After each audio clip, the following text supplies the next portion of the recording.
एक दिन एक ऐसी सरकार आएगी इस देश में जो उन्हीं को देशद्रोही कह के ये कहेगी कि अगर हमें 400 सीट दे दो हम संविधान को बदल डालेंगे। भ्रष्टाचार की बात करते हैं, सबसे बड़ा भ्रष्टाचार का तो स्कीम इन्होंने निकाला है। इलेक्टोरल बॉन्ड ने दुनिया भर का चंदा इकट्ठा करके अपनी पार्टी को दुनिया की सबसे अमीर पार्टी बना दी कि वोट लेने के समय नेता जानता है कि धर्म की बात करेगा उसको वोट मिल जाएगा, मैं धर्म की बात उठा दूंगा, वोट तो मुझे मिलने ही मिलने हैं, तो फिर मैं काम क्यों करूं? कि आज देश की पूरी मीडिया बड़े बड़े खरबपतियों की है। ये वो मिट्टी है, ये वो मिट्टी है इस देश की जिसमें मेरा परिवार का खून मिला हुआ है, जिसके लिए हम आज लड़ रहे हैं।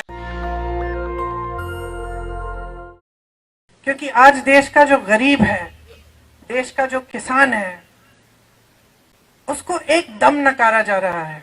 जितनी भी नीतियां 10 सालों में नरेंद्र मोदी जी की सरकार में बन रही हैं, वो किसी गरीब के बारे में सोचते हुए या उसकी समस्याओं को सुलझाने के लिए नहीं बन रही है, वो बड़े बड़े खरबपतियों के लिए बन रही है। और आज ये सच्चाई है कि देश का किसान पिस रहा है, मेहनत करता है, पसीना बहाता है, धरती को सींचता है अपने पसीने से, लेकिन उसकी मेहनत की कमाई उसके लिए पूरी नहीं हो रही है। आज आप जॉब करते हैं या कहीं पे आपकी नौकरी मजदूरी लग जाती है किसी गरीब की, तो जितना भी कोशिश करे, जितनी भी मेहनत करे, काफी कमा नहीं पा रहा है कि उसका जीवन सुविधापूर्ण और अच्छी तरह से बीते। चाहे बच्चों की शिक्षा हो, चाहे आगे जाके रोजगार ढूंढना हो, कुछ भी हो, आगे बड़ी बड़ी समस्याएं हैं और सब इन समस्याओं का सामना कर रहे हैं, लेकिन सरकार का कोई समर्थन नहीं आ रहा है। सरकार की नीति यह है कि लो 5 किलो का राशन ले लो और हम आपको बड़े बड़े इवेंट दिखाएंगे, हम आपको बताएंगे कि सब अर्थव्यवस्था कितनी मजबूत हो रही है, ये आपको बताएंगे। आपके जीवन में ये सच्चाई नहीं दिख रही है।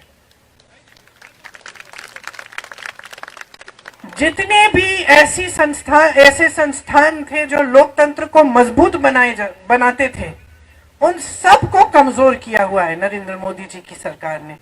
चाहे आप मीडिया को लें, चाहे आप कोर्ट्स को लें, न्यायपालिकाओं को लें, सबको पूरी कोशिश रही है कि इनको कमजोर किया जाए। चाहे आप संसद को लें, ये पूरी कोशिश रही है कि संसद की मजबूती भी कम की जाए, क्योंकि इनकी ये नीति है और इनकी ये इच्छा है कि जनता के जो अधिकार हैं वो कमजोर रहे और इनकी जो सत्ता है वो बढ़ते जाए।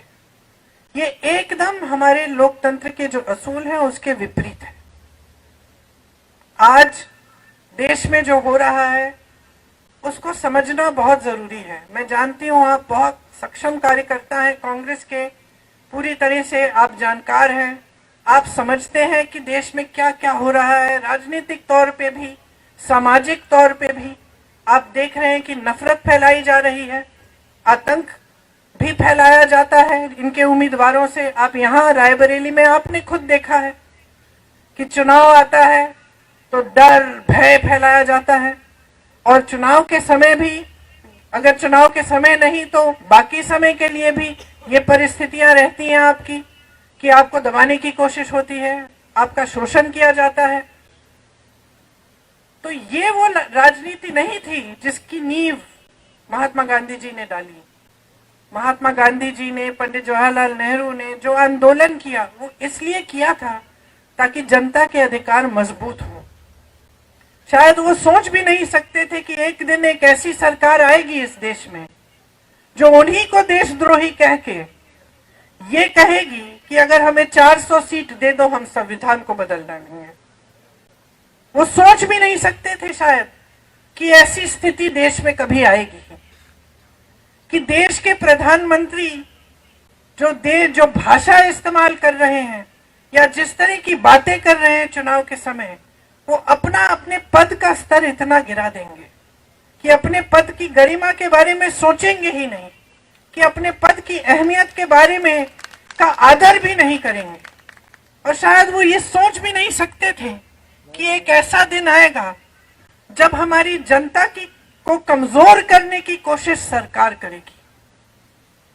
हमारे देश की, हमारे धर्म की परंपरा रही है, किसी भी गुरु कि सीख आप देख लीजिए, हिंदू, पूरे हिंदू धर्म में, कल्याण सिंह जी, सिख धर्म में भी, सब धर्मों में, कि जो भी परंपरा रही है, जो भी हमें सिखाया गया है, वह यही सिखाया गया है कि सेवा का धर्म होना चाहिए, सत्य के पथ पे चलना चाहिए, और देश में जनता जो है, जो गरीब है, जो किसान है, जिसके पास कम है, जो कमजोर है, वही सर्वोपरि होना चाहिए। लेकिन देखिए, आज देश में परिस्थितियां ठीक नहीं है। आज जनता की मांग है, महंगाई कम करो, रोजगार दिलवाओ, हमारा भविष्य मजबूत करो, और सरकार की बातें हैं कि हिंदुस्तान में चुनाव हो रहा है, पाकिस्तान की बात कर रहे हैं। लोगों को ये कहने की कोशिश करेंगे कि कर रहे हैं कि कांग्रेस पार्टी आपके भैंस चुराएगी, आपके गहने चुराएंगे। भय फैलाने वाली बात, जिसको आप अच्छी तरह समझते हैं, क्योंकि आपने बार बार अपने क्षेत्र में ये देखा है कि किस तरह से गांव गांव में जाके झूठ फैलाए जाते हैं, भय फैलाया जाता है, और ये कोशिश होती है कि जज्बातों के आधार पर, भय के आधार पर जनता वोट दे दे। और यही जो सिलसिला है, इसने हमारे लोकतंत्र को कमजोर किया है। आज अगर ये लोग चुनाव के मंच पर आकर पाकिस्तान की बात पर आंच आने वाली है, या आपको घबराने की जरूरत है, तो आप समझते हैं कि ये इसलिए कर रहे हैं क्योंकि इससे आपके जज्बात उभरेंगे और इनको वोट मिलेंगे। और एक बार इनको वोट मिल जाता है, इनको सत्ता मिल जाती है, तो आपने खुद अनुभव किया है कि 10 सालों में आपके लिए क्या नहीं किया, क्या किया है इन्होंने। जो जो प्रोजेक्ट ये दिखा रहे हैं अपने इश्तिहारों में, ज्यादातर वो प्रोजेक्ट कांग्रेस के जमाने में पास हुए, कब शुरू हुए, अब जाके बन रहे हैं।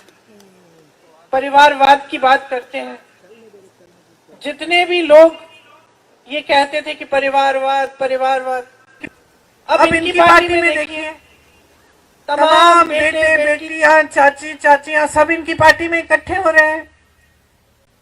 फिर परिवारवाद की बात कहां गई? भ्रष्टाचार की बात करते हैं।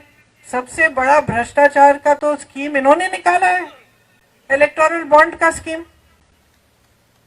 इन्होंने तो इसको एक स्कीम बना दी,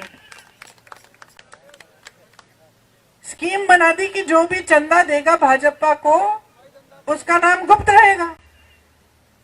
जब नाम बाहर आए तो इनकी बदौलत बाहर नहीं आए। बाहर आए इसलिए क्योंकि सुप्रीम कोर्ट में केस लगा और न्यायाधीशों ने बोला कि बाहर निकालो लिस्ट, अब सूची देखिए। और ये सब बातें आपको समझानी चाहिए लोगों को, किस किस से चंदा लिया है। जिसने गुजरात में वो पुल बनाया, जो पुल गिर गया, जिसमें सैकड़ों लोगों की जिंदगी गई, उस पुल बनाने वाली कंपनी से चंदा लिया। वैक्सीन बनाने वाली कंपनी से 52 करोड़ रुपए चंदा लिया। जिसको धमकाया था, जिसपे छापे लगाए थे, उनसे चंदा लिया, छापे बंद। जिसपे केस लगाए थे, चंदा लिया, केस बंद या ठंडे बस्ते में। और इसका नतीजा क्या हुआ कि भाजपा दुनिया की सबसे अमीर पार्टी बन गई, दुनिया की सबसे अमीर पार्टी। वो आपकी भावनाएं कैसे समझ पाएंगे? आपने हमेशा जो काम किया है, एक भी पैसा लेने के बिना किया है। आपको वेतन नहीं मिलता, आप कांग्रेस के कार्यकर्ता हो, आप जन सेवा करते हो, सेवा की भावना से करते हो। उन्होंने दुनिया भर का चंदा इकट्ठा करके अपनी पार्टी को दुनिया की सबसे अमीर पार्टी बना दी। और वो कहते हैं कि कांग्रेस पार्टी भ्रष्ट है, कांग्रेस के खाते बंद कर देते हैं चुनाव के समय, 2-2 सीएम को जेल में डाल देते हैं चुनाव के समय। ये सब क्यों कर रहे हैं? सिर्फ सत्ता में रहने के लिए। इनकी बड़े बड़े खरबपतियों के साथ सांठगांठ है। 16 लाख करोड़ रुपए उनको माफ किए हैं। जो हमारा किसान 10,000 रुपए के लिए, 50,000 रुपए के लिए आत्महत्या कर रहा है क्योंकि वो कर्ज चुका नहीं पा रहा है, अपनी बेटी की शादी करा नहीं पा रहा है, उसके लिए एक पैसा माफ नहीं। आज ये है परिस्थिति और सच्चाई इस सरकार की। आप टीवी चलाएंगे तो आपको ये सच्चाई नहीं दिखेगी, आप टीवी चलाएंगे तो आपको सब सुनहरा दिखेगा। आपको दिखेगा कि देश आगे बढ़ रहा है, G20 हो रहा है, राष्ट्रपति और प्रधानमंत्री अलग अलग दुनिया के अलग अलग देशों की प्रशंसा कर रहे हैं। आपको बताया जाता है कि मोदी जी इतने बड़े नेता बन गए हैं कि वो चुटकी भर में युद्ध रोक सकते हैं पूरी दुनिया में। बहुत बढ़िया, रोकिए फिर युद्ध, रोकिए, लेकिन उसके साथ साथ एक आध रोजगार भी तो दिलवा दीजिए देश में। इतनी सत्ता है, इतने बड़े नेता हो, 10 साल से तुम्हारी सरकार है, जो किया है उसके बारे में तो बताइए जनता को। लेकिन जनता का इस कदर निरादर हो रहा है आज हमारे देश में कि नेता समझ गए हैं कि उनको जनता को कोई के प्रति कोई जवाबदेही नहीं है, उनकी जवाब देने की जरूरत ही नहीं है। एक बात मेरे मन में बैठ गई जब मैं यहाँ 22 में चुनाव के लिए काम कर रही थी। बघेल जी आए थे और मैंने कहा था उनके लिए हमने आयोजित किया था एक प्रोग्राम जिसमें वो बिजनेस के लोगों से वो उनकी बातचीत हो रही थी। तो उसके बाद जब बघेल जी आए और मैंने पूछा कि भाई कि कैसा रहा प्रोग्राम, तो बताने लग गए कि दीदी यहाँ एक बड़ी अजीब परिस्थिति है। मैंने कहा क्या? कहते सवाल नहीं पूछते, ज्यादा थोड़े डरे हुए हैं लोग। तो मैंने कहा आपको क्या लगता है क्यों? कहते हैं दबाव रहता होगा, सरकार का दबाव रहता होगा। फिर उन्होंने एक बात कही, कहा है कि दीदी हमारे छत्तीसगढ़ में तो एकदम अलग है। मैंने कहा क्यों? कहते देखिए हमारा जब ध्यान काम पे रहता है ना तो जनता हमको कुछ भी पूछ सकती है।